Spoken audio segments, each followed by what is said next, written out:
నేపాల్లో generation Z నిరసనలు ఆ దేశ రాజకీయాలను కుదిపేశాయి. సోషల్ మీడియాపై ప్రభుత్వ ఆంక్షలను వ్యతిరేకిస్తూ నేపాల్ రాజధాని కాఠ్మండులో జనరేషన్ జెడ్ యువత రోడ్డెక్కి ఆందోళన చేపట్టింది. వీరి ఆందోళనలతో ప్రధాని కేపీ శర్మ ఓలీ రాజీనామా చేయగా తర్వాత ప్రధాని ఎవరు అనేది ఇప్పుడు ప్రశ్నార్థకంగా మారింది. మరోవైపు నేపాల్లో సైనిక పాలన అమల్లోకి వచ్చే అవకాశం ఉందంటూ పలు అంతర్జాతీయ కథనాలు వెలుగులోకి వచ్చాయి.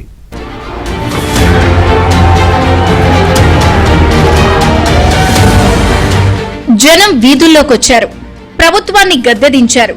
దేశంలో జరిగిన భారీ ప్రభుత్వ వ్యతిరేక నిరసనల దృష్ట్యా నేపాల్ ప్రధానమంత్రి కేపీ శర్మ ఓలీ తన పదవికి రాజీనామా చేశారు. గత వారం వరకు శాంతియుతంగా అనిపించిన నిర్ణయం కారణంగా నేపాలీ యువత తిరుగుబాటు చేశారు. అక్కడ రక్తపాత వివాదం ప్రారంభమైంది. జనరల్ జెడ్ ఆధ్వర్యంలో నిరసనకారులు రాజధాని కాఠ్మండూలోని అనేక ప్రాంతాల్లో ప్రధానమంత్రి ఓలీకి వ్యతిరేకంగా నినాదాలు చేస్తూనే ఉన్నారు. అనేక చోట్ల దహనకాండ కొనసాగింది. నేపాల్ విదేశాంగ మంత్రిని, ఆయన కుటుంబ సభ్యులను తీవ్రంగా కొట్టారు. ఆ కోపం ఎంతగా పెరిగిందంటే అనేక మంది నాయకులు, మంత్రుల ఇళ్లను ధ్వంసం చేసి నిప్పంటించారు. తీవ్ర హింస మధ్య హోంమంత్రి రమేష్ లేఖక్ తన పదవికి రాజీనామా చేశారు. ప్రధానమంత్రిని రాజీనామాకు జనరల్ జెడ్ 1997 నుంచి 2012 మధ్య జన్మించిన యువకులు పట్టుబట్టారు.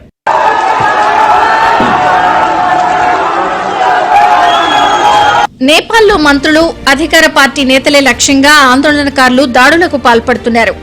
ఫారెన్ మినిస్టర్ దంపతులపై అటాక్ చేసిన వీరు finance minister, deputy PM Bishnu Prasad పౌడేల్ను వీధుల్లో పరిగెత్తించి కొట్టారు. పారిపోతున్నా వెంటపడి మరీ చితకబాదారు. ఓ వ్యక్తి ఎగిరి తన్నాడు. ఆ దేశ కమ్యూనిస్టు లీడర్లంతా దేశం దాటుతున్నట్లు తెలుస్తోంది.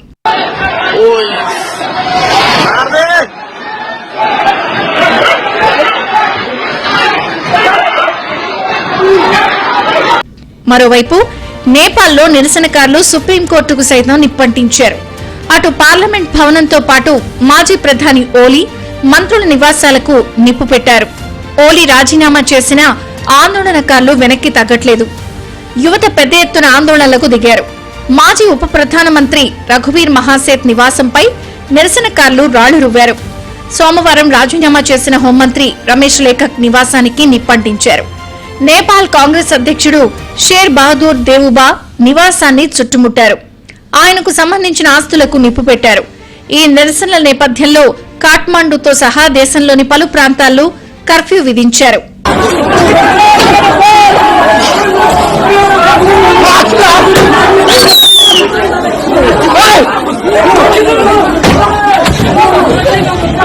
ఈ ఆందోళనల నేపథ్యంలో దేశ మంత్రులు వరుసగా రాజీనామా చేస్తున్నారు. తాజాగా వ్యవసాయ శాఖ మంత్రి రామ్నాథ్ అధికారి, నీటి సరఫరా శాఖ మంత్రి ప్రదీప్ యాదవ్ కూడా రాజీనామా ప్రకటించారు. పలువురు ఎంపీలు కూడా రాజీనామాలు సమర్పించారు. దీంతో దేశంలో రాజకీయ సంక్షోభం నెలకొంది. గత వారం నుంచి నేపాల్ ప్రభుత్వం సోషల్ మీడియా ప్లాట్ఫామ్లపై ఆంక్షలు విధించడంతో యువతలో కోపం కట్టలు తెంచుకుంది. నేపాల్ రాజకీయాల్లో ప్రధానమంత్రి కేపీ శర్మ ఓలీ ఒక పెద్ద పాత్రధారిగా పరిగణిస్తారు. ఆయన 4వసారి నేపాల్ ప్రధానమంత్రి అయ్యారు. నేపాల్లో నిరుద్యోగం గరిష్ట స్థాయికి చేరుకుంది. దేశంలో అవినీతి కూడా పెరుగుతోంది. దీనిని నియంత్రించడంలో ఓలీ విఫలమయ్యారు అన్న ఆరోపణలు వెల్లువెత్తాయి. ఓలీ సంకీర్ణ ప్రభుత్వాన్ని నడుపుతున్నారు. ఆయన ప్రభుత్వం Nepal communist party, Nepali Congress party మద్దతుతో నడుస్తోంది.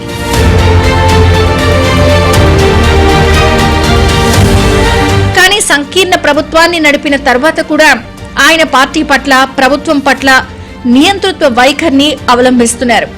ప్రభుత్వానికి సంబంధించిన కీలక నిర్ణయాలకు కూడా తన సహచరులను పెద్దగా సంప్రదించలేదని చెబుతారు. ఓలీని చైనా అనుకూల నాయకుడిగా పరిగణిస్తారు. ఆయన భారతదేశం కంటే చైనాకు దగ్గరగా ఉంటారని భావిస్తారు. చైనా తన దేశంలో పెద్ద సోషల్ మీడియా ప్లాట్ఫామ్లను నిషేధించినట్లే ఆయన కూడా తన దేశంలో అలాగే చేయాలని ప్రయత్నించారు.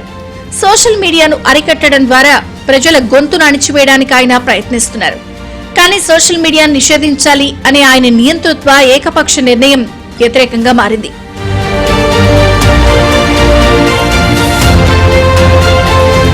చైనా కంపెనీలైన టిక్టాక్, వీచాట్, వీబో, లైకీ వంటి యాప్లు నేపాల్లో కొనసాగాయి. ఈ విధంగా ఓలీ ప్రభుత్వం అమెరికాకు వ్యతిరేకంగా ఉంటూనే చైనాకు మద్దతిస్తోందని అనే సందేశం ప్రపంచవ్యాప్తంగా వ్యాపించింది. Facebook, Instagram, WhatsApp, messenger, YouTube వంటి సోషల్ మీడియా ప్లాట్ఫామ్లు భారతదేశం, ఇతర దేశాల మాదిరిగానే నేపాల్లో బాగా ప్రాచుర్యం పొందాయి. నేపాల్ ప్రభుత్వ నిర్ణయంపై యువతరం ఆగ్రహం వ్యక్తం చేసింది. అయితే ఓలీ రాజీనామా, సైన్య సూచనలు, మంత్రుల రాజీనామాలు యువత ఒత్తిడి కారణంగా జరిగింది. ఇది నేపాల్ రాజకీయాల్లో కొత్త అధ్యాయానికి దారితీస్తుందా లేదా మరో అస్థిరతకు దారితీస్తుందా అనేది చూడాలి. మరోపక్క దేశవ్యాప్తంగా కర్ఫ్యూ, సైన్యం మోహరింపు మధ్య పరిస్థితి ఇంకా ఉద్రిక్తంగానే ఉంది.